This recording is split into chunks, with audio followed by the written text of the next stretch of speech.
Greetings, respected viewers. I'm George from Ireland, and I think I found the ideal location to talk about the Duke of York's current travails. So the Duke of York, that's the person above me, the current bearer of that title, has got himself in a bit of hot water the past few days. So he had a friendship with the late unlamented Jeffrey Epstein, dating back to at least 1999. And it's emerged it may have actually started in the early 90s. This is according to some correspondence from him that he released a long time ago, unwittingly, perhaps not realizing it would become so significant. So we all know that Epstein was found guilty of unlawful sexual activity with a 14-year-old girl in Florida, and then last year was charged with multiple other crimes and was in New York on remand, awaiting trial and all the rest of it, when he took his own life or was possibly murdered in prison. But anyway, as Epstein can't be convicted, other people could be, and all sorts of accusations have been levelled at Prince Andrew. Well, these have been around for several years, actually, that Victoria Roberts, her maiden name was, I'm not sure how to pronounce this, Giuffre, I don't know how to say it, who claimed that she was forced to copulate with him in London, in the Bahamas, and I think New York. Anyway, the age of consent in England and Wales is 16, so if it was consensual, that would have been entirely lawful. There's no case to answer, but I think she's saying that it wasn't. As for the age of consent in the other jurisdictions, I don't know. Anyway, so the Duke of York had tried to maintain a dignified silence. If anything had to be said, it wouldn't be said by him directly. He would have his minions go out and say things for him.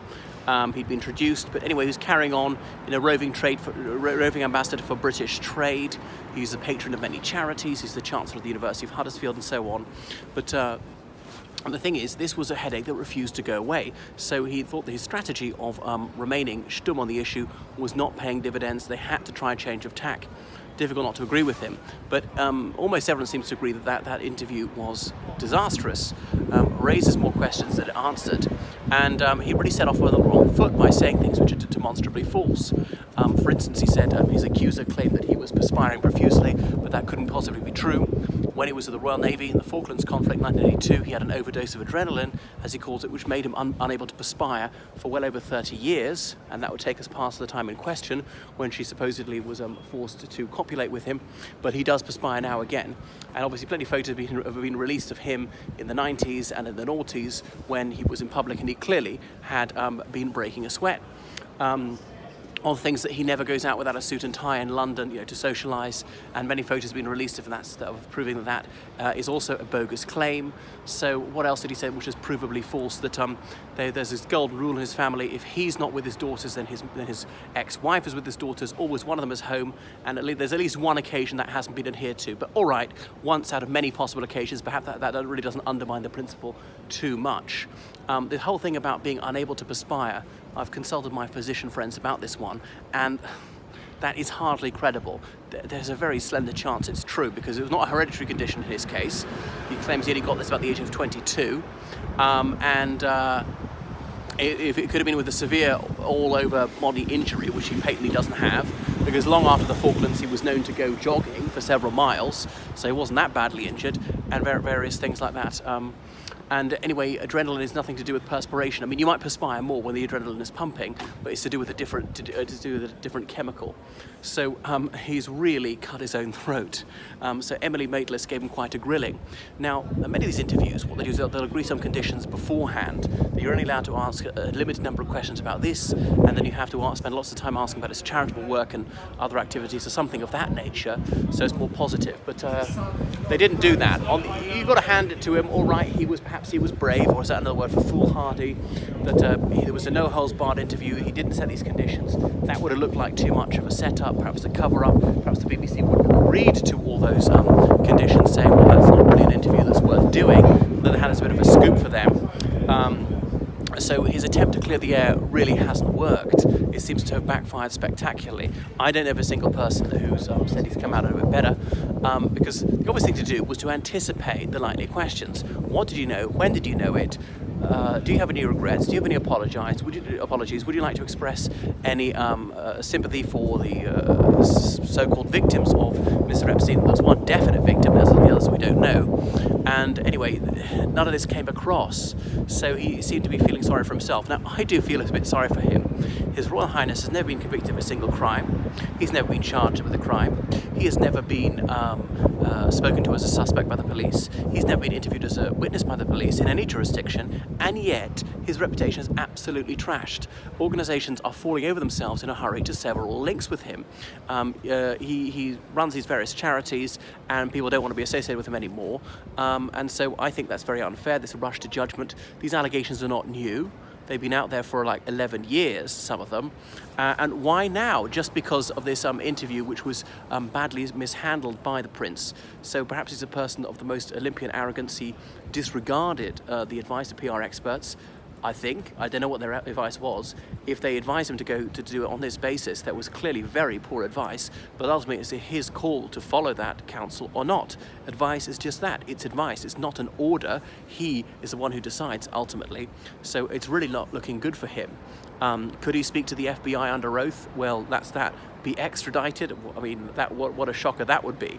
But one of these alleged crimes supposedly took place in the United Kingdom, and the British police have been aware of this for years, and they never seem to evince the slightest interest in speaking to the Duke of York about this. So all sorts of gags are going around about it. You may know the Duke of Edinburgh Award Scheme, a scheme for teenagers to teach them how to go camping, read maps and so on, take exercise, jogging. And so you do the Duke of Edinburgh Award Scheme to escape from the Duke of York. That's a drone strike of a joke from Frankie Boyle. Well, the grand old Duke of York, he had 10,000, or whatever you want to say, he had 10,000 of. And I can't remember some of the other ones. In fact, there's a school, the Duke of York School. But it's actually not to do with him personally, because many people have held this title, Duke of York. The second son of the monarch traditionally holds the title Duke of York. So that school is not named after him as an individual, is after a previous Duke of York. So perhaps he should just retire from public life, keep a low profile like his friend Ghislaine Maxwell. If he wanted to end his friendship with Mr. Epstein, he could have done it by phone, but he said no, that was the coward's way out. He was going to have the moral decency to do it face to face, man to man. All right, you could have just had lunch with him or met him in the park. No, you had to go stay with him for 4 days. So this was yet another error of judgment. So it's just been a litany of injudicious decisions, an imprudent association with Mr. Epstein after the scandal broke. I think it was only 2 years later he ended his friendship with Mr. Epstein. Prior to that, I think there was nothing wrong with him being friendly with him. After all, it was the Prince's job to promote British commerce abroad, and an American billionaire would be the ideal person to get the right introductions, possibly invest in British businesses, things like that. So it was his duty to cultivate people like Mr. Epstein. And people say, didn't you notice anything odd? Well, I mean, we don't know that the Prince ever met any of these young women, or there were girls at the time. There's that photo of him with, I think that's supposed to be Victoria Roberts, and he claims it might be false. Noticeably, he has no recollection of her, so he says. He didn't say he didn't meet her, he's not certain that he never met her, but that would be something like 20 years ago. How many people have you met in the last 20 years? Do you remember all of them distinctly? I mean, just today, I recognized someone on the street, said, oh, hi, you're the guy who's...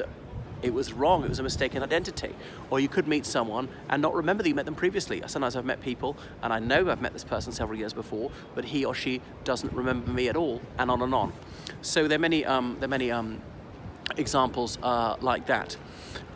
So the Prince, I don't know how he's going to dig himself out of a hole. He's dug himself in deeper, really. He's very badly mishandled the situation, and perhaps he ought to have severed all ties with Mr. Epstein earlier. I do think there's something a little bit honourable about saying, okay, my friend has done something wrong, he's committed a crime, he's been sent to prison, he's paid the price for that. So that is a bad thing. I don't condone that for one moment, but he is still my friend, he still has his virtues. I think if he's paid the price, he ought to be forgiven, and we could move on. But the thing is, it's not just about him and personal preferences. Because, hello there, one of my fans. Do you have a message to the people at home? Yes, I do. Hello, how are you? Okay, great, thank you so much. I'm sure he's going to subscribe. You see what doing things out of pubs does for you? So it's not looking good for the Prince. What'll happen next, I don't know. don't think anyone else has been accused of anything quite so serious. All sorts of other people could be accused of things, but you know, he's always obviously so in the public eye.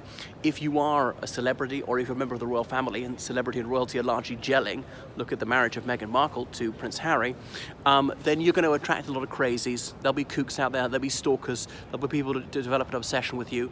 Now, you could false accuse him, you could have a sort of like Munchausen syndrome, you get all this attention, you're waiving your right to anonymity. Perhaps that's significant, but in this era of Me Too, there's this presumption of guilt until proven otherwise. How do you prove a negative? How do you prove that you didn't have intercourse with her? That's a tall order. And so you know that you're going to get tons of publicity. You know, it could be book deals, it could be film roles, things like that. And people are going to hold you up as a heroine. Even if it's somehow disproven, there'll be some people, your fans, who will still believe no matter whatever you say. There doesn't seem to be that many people who are such ardent royalists they'll believe the prince no matter what. It's not like Trump. No matter how credible the evidence, no matter how many witnesses, no matter how overwhelming the proof, he has his cultists who'll believe him until the very end. So he's the least popular member of the royal family, more unpopular than Meghan Markle. Anything else to say about the prince? Well, he's been a friend of Ghislaine Maxwell for years, decades. She's gone to ground. She's slightly older than him. Is there anything else I wanted to say that sort of that's proven or disproven? Yeah, the date in question, the 10th of March, which year was it? 2010. He claims he remembers weirdly, distinctly going to a certain restaurant in Woking, Berkshire. That's a bit to the west of London. He had a house near there. Odd, like, well, what time did you go there, and do you remember what you ate, if you remember that clearly, which car you went in and who drove you and all this? It doesn't seem that credible, doesn't quite stack up, doesn't prove it to be false. Even he's caught lying about other issues. Again, this doesn't prove that he's lying about the gravamen of the case against him, the central accusation that he had unlawful intercourse with underage girls, or sometimes of legal age, but against their will. And now, did he not notice all these girls around his house and think that was suspicious? We don't know that he met any of them for certain. He might never have seen any of them. Even if he saw them, might not have met them, might not have spoken to them. And he said there are lots of staff, there are lots of servants around. You know, look at someone, you can't tell if she's 14 or 16 or 18. Are you going to ask? You could easily get this wrong and not really paying attention to people. I know it sounded conceited, but it's true. He does have servants around all the time and doesn't know their names all the time, and we're not being too nosy.